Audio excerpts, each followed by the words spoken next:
Hi hello welcome back to new video. This is Ashok agri studio.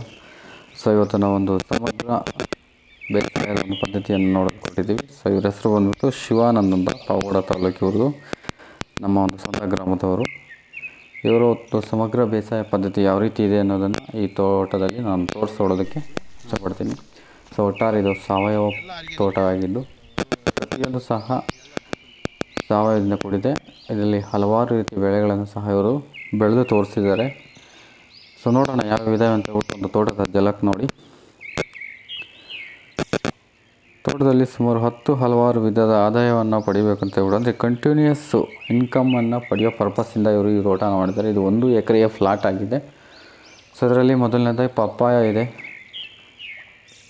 Papaya ಎಲ್ಲ ಸಾವಯವದಲ್ಲಿ ಮಾಡಿರೋದ್ರಿಂದ ಬೆಳೆ ಉತ್ಕೃಷ್ಟವಾಗಿದೆ. ತರಕಾರಿ, ಸೊಪ್ಪುಗಳು, ಸೊ ಈಗಾಗಲೇ ಅವು ಅಂದರೆ ಇನ್ಕಮನ್ನು ಕೊಡ್ತಾ ಇರ್ತಕ್ಕಂಥವಾಗಿದ್ದಾವೆ. ಸೊ ಇದರಲ್ಲಿ ಪೇರ್ಲೆ ಅಂದರೆ ಸೇಬಿದೆ, ಸೀಬೆ, ಶೇಂಗಾ ಇದೆ, ಇದೊಂದು ಸಾಲು ಶೇಂಗಾ, ಕೊತ್ತಂಬರಿ ಇದೆ. ಸೊ ಇದು ಕಂಟಿನ್ಯೂಸ್ ರೆವಿನ್ಯೂವನ್ನು ಜನ್ರೇಟ್ ಮಾಡುವಂಥದ್ದು. ಕೊತ್ತಂಬರಿ ಇದೆ ಅಂದರೆ ಸಾವಯವದಲ್ಲಿ ಬೆಳೆದಿರ್ತಕ್ಕಂಥದ್ದು. ಇದಕ್ಕೆ ಉತ್ಕೃಷ್ಟವಾದಂತಹ ವಾಸನೆಯೂ ಸಹ ಬರುತ್ತೆ ಇದು. ಸೊ ಇದು ಬಂದುಬಿಟ್ಟು ಪೇರ್ಲೆ. ಇಲ್ಲಿ ಮೂಲಂಗಿ ಇದೆ ಮತ್ತೊಂದು ಸಾಲಲ್ಲಿ. ವಿಧದ ತರಕಾರಿಗಳನ್ನು ಸಹ ಇವರು ಬೆಳೆದಿದ್ದಾರೆ. ಇದು ಮೂಲಂಗಿ, ಇದು ಬೆಳೆಗೆ ಬಂದಿದೆ ಈ ಕ್ರಾಪು. ಇದನ್ನು ಕಟಾವು ಮಾಡ್ಕೋಬೇಕು. ಹುಣಸೆನೂ ಇದೆ. ಸೊ ಪಪ್ಪಾಯ ತುಂಬ ಚೆನ್ನಾಗಿ ಬಂದಿದೆ, ಅದು ಸಹ ಬೆಳೆ. ಸೊ ನಾವು ಯಾವಾಗಲೂ ಒಂದೇ ಬೆಳೆ ನಂಬ್ಕೊಳ್ದಲೇ ಈ ರೀತಿ ವಿಧವಾದಂಥ ಬೆಳೆಗಳನ್ನು ನಾವು ಮಾಡೋದ್ರಿಂದ ಎಲ್ಲ ಕಡೆಯಿಂದಲೂ ಆದಾಯ ಬರುತ್ತೆ. ಇದು ಅಂಜೂರ ನೋಡಿ, ಇದು ಹೈಬ್ರಿಡ್ ಆಗಿರೋದ್ರಿಂದ ಅದರಲ್ಲಾಗಲೇ 2-3 ಕಾಯಿ ಕಾಣಬಹುದು. ಇದು ಮತ್ತೊಂದು ವಿಧದ ಸೊಪ್ಪು. ನಮ್ಮ ಕಡೆ ಇದನ್ನು ಸಬ್ಬಾಕ್ಸಿ ಸೊಪ್ಪು ಅಂತಾರೆ. ಸೊ ನಿಮ್ಮ ಕಡೆ ಏನೇನಂತಾರೆ ಅನ್ನೋದನ್ನು ಕಾಮೆಂಟ್ ಬಾಕ್ಸಲ್ಲಿ ಕಾಮೆಂಟ್ ಮಾಡಿ. ಐ ಥಿಂಕ್ ಎಲ್ಲ ಕಡೆ ಅದೇ ಅನಿಸುತ್ತೆ, ಸಬ್ಬಾಕ್ಸಿ. ತುಂಬ ಚೆನ್ನಾಗಿ ಬಂದಿದೆ. ಯಾಕೆ ಈ ಪದ್ಧತಿನ ಇವರು ಅಳವಡಿಸ್ಕೊಂಡ್ರು ಅಂದರೆ, ಕೇವಲ ಯಾವುದೋ ಒಂದು ಬೆಳೆದ್ರೆ ಶೇಂಗಾನೇ ಬೆಳೆಯೋದು, ಇಲ್ಲ ಭತ್ತನೇ ಬೆಳೆಯೋದು, ಇಲ್ಲ ರಾಗಿನೇ ಬೆಳೆಯೋದು, ಈ ಥರ ಯಾವುದೇ ಏಕಬೆಳೆ ಪದ್ಧತಿಯಿಂದ ರೈತನಿಗೆ ಆದಾಯ ಇಲ್ಲ ಅನ್ನೋದನ್ನು ಮನಗಂಡಂತಹ ಶಿವಾನಂದ್ರವರು ಸೊ ಈ ಮಾದರಿಯ ಒಂದು ವ್ಯವಸಾಯವನ್ನು ಮಾಡೋದಕ್ಕೆ ಮುಂದಾಗಿದ್ದಾರೆ. ಇದು ತುಂಬ ಅನುಕೂಲಕರವಾಗಿರ್ತಕ್ಕಂಥದ್ದು. ಎಲ್ಲರೂ ಸಹ ಇದನ್ನು ತಿಳ್ಕೋಬೇಕಾಗಿರ್ತಕ್ಕಂಥದ್ದು. ನೋಡಿ ಸ್ನೇಹಿತರೆ, ಇದು K1 ಮಾದರಿಯ ಶೇಂಗಾ ಬೆಳೆ ಇದಾಗಿದೆ. K1 ಅಂದರೆ ಕದ್ರಿ 1. ಇದು ಆಂಧ್ರ ಪ್ರದೇಶದ ಕದ್ರಿಯಲ್ಲಿರ್ತಕ್ಕಂತಹ ಸಂಶೋಧನಾ ಭವನದವರು ಆ ಒಂದು ಬಿತ್ತನೆ ಬೀಜವನ್ನು ಸೃಷ್ಟಿ ಮಾಡಿರ್ತಕ್ಕಂಥದ್ದು. K1 ಕದ್ರಿ 1. ಇದು 1ರಿಂದ 10 ತನಕ ಇದೆ. K1, K2, K3, K4, 5, 6. So K6 ಸಹ ತುಂಬ ಚೆನ್ನಾಗಿ ಇರತಕ್ಕಂಥ ಒಂದು ಶೇಂಗಾ ಬಿತ್ತನೆಯ ತಳಿಯಾಗಿದೆ ಅದು. ಈ ಒಂದು ಪೇರ್ಲೆ ಸೀಬೆ ಸಹ ಉತ್ಕೃಷ್ಟವಾದಂತಹ ಫಲಗಳನ್ನು ಅದು ನೀಡ್ತಾ ಇದೆ. ಸೊ ಎಲ್ಲನೂ ಆರ್ಗ್ಯಾನಿಕ್ ಆಗಿರೋದ್ರಿಂದ ಸೊ ಪ್ರತಿಯೊಬ್ಬರು ಅದನ್ನು ಇಷ್ಟಪಡ್ತಾರೆ. ನೋಡಿ, ಈಗಾಗಲೇ ಬೆಳೆ ಇದರಲ್ಲಿ ಮತ್ತೆ ಇನ್ನೊಂದು ಚೇಂಜ್ ಮಾಡಿದ್ದಾರೆ. ಇದು ಬಂದುಬಿಟ್ಟು ಹುರುಳಿ, ತರಕಾರಿ ಬೆಳೆ ಹುರುಳಿ.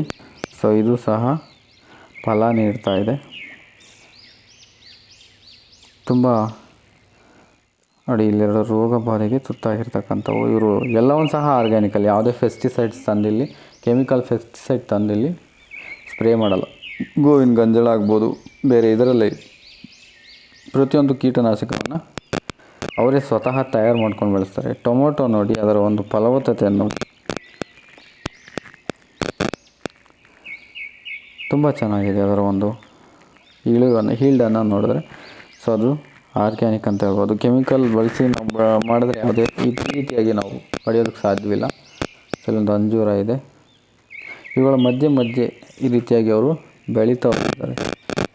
ನೀವು ಈ ರೀತಿ ಬೇಸಾಯ ಪದ್ಧತಿಯನ್ನು ಅಳವಡಿಸ್ಕೊಳ್ಳೋದ್ರಿಂದ ನಿರಂತರ ಆದಾಯ ಮತ್ತು ಆರೋಗ್ಯನೂ ಸಹ ವೃದ್ಧಿಯಾಗುತ್ತೆ. ಈ ಎರಡೇ ಕಾನ್ಸೆಪ್ಟಿಂದ ಅವರು ಈ ತೋಟವನ್ನು ಮಾಡಿದ್ದಾರೆ. ಸೊ ನೀವು ಇಲ್ಲಿ ನೋಡ್ಬೋದು ಆ ಟೊಮೊಟೊದ ಒಂದು ಗಾತ್ರ, ಅದರ ಶೈನಿಂಗನ್ನು ನೋಡ್ಬೋದು. ಇದು ಕೇವಲ ಸಾವಯವ ಪದ್ಧತಿಯಲ್ಲಿ ಮಾತ್ರ ಸಾಧ್ಯ ಆಗುತ್ತೆ.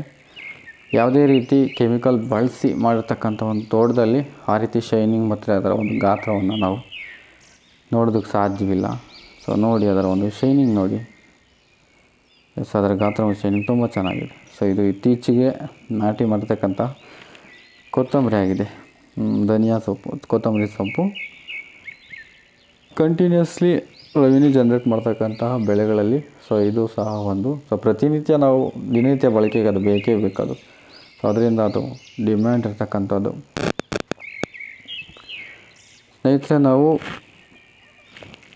ಕೃಷಿ ಮಾಡಬೇಕಾದ್ರೆ ಸೊ ಒಂದು ಪ್ಲಾನಿಂಗು, ಒಂದು ಪದ್ಧತಿ, ಒಂದು ಯೋಜನೆ ಇದ್ದರೆ ಸೊ ಯಾವುದೇ ರೈತ ಕಷ್ಟಕ್ಕೆ ಸಿಲುಕೋದು ತುಂಬ ಕಡಿಮೆ.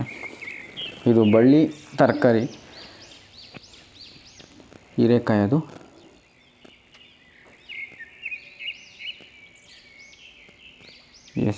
ಇದಕ್ಕೀಗ ದಾರ ಅಂದರೆ ಚಪ್ರ ಹಾಕೋದಕ್ಕೆ ಸೊ ಸಾಲುಗಳಲ್ಲಿ ನೋಡಿ ಈ ರೀತಿ ಕೋಲನ್ನು ನಾಟಿ ಮಾಡಿ ದಾರವನ್ನು ನಾಟಿದ್ದಾರೆ. ಆ ದಾರದ ಮೇಲೆ ಆ ಒಂದು ಬಳ್ಳಿ ತರಕಾರಿ ಸ್ಟಾರ್ಟ್ ಆಗುತ್ತೆ. ಇಲ್ಲಿ ಮತ್ತೊಂದು ತರಕಾರಿ ಇದೆ ನೋಡಿ, ಕ್ಯಾರೆಟ್.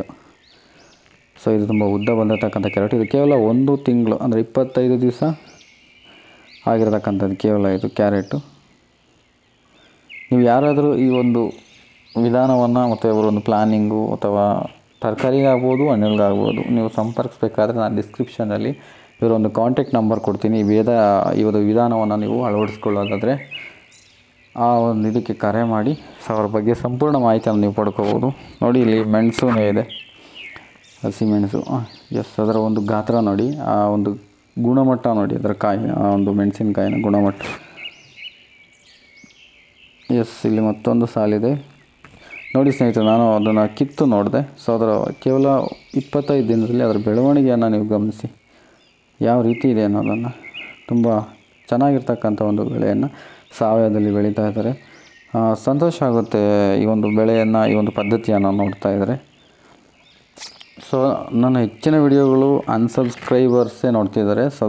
ನೋಡಿದಂಥವ್ರು ಸಬ್ಸ್ಕ್ರೈಬ್ ಆಗ್ತಾಯಿಲ್ಲ. ದಯವಿಟ್ಟು ಸ್ನೇಹಿತರೆ ಸೊ ಸಬ್ಸ್ಕ್ರೈಬ್ ಆಗೋದಕ್ಕೆ ಹೆಚ್ಚಿನದಾಗಿ ಒತ್ತು ಕೊಡಿ. Thank you for watching. ಇನ್ನೂ ಹೆಚ್ಚಿನ ವಿಡಿಯೋಗಳನ್ನು ನಿಮ್ಮ ಜೊತೆ ನಾನು ಶೇರ್ ಮಾಡ್ತೀನಿ.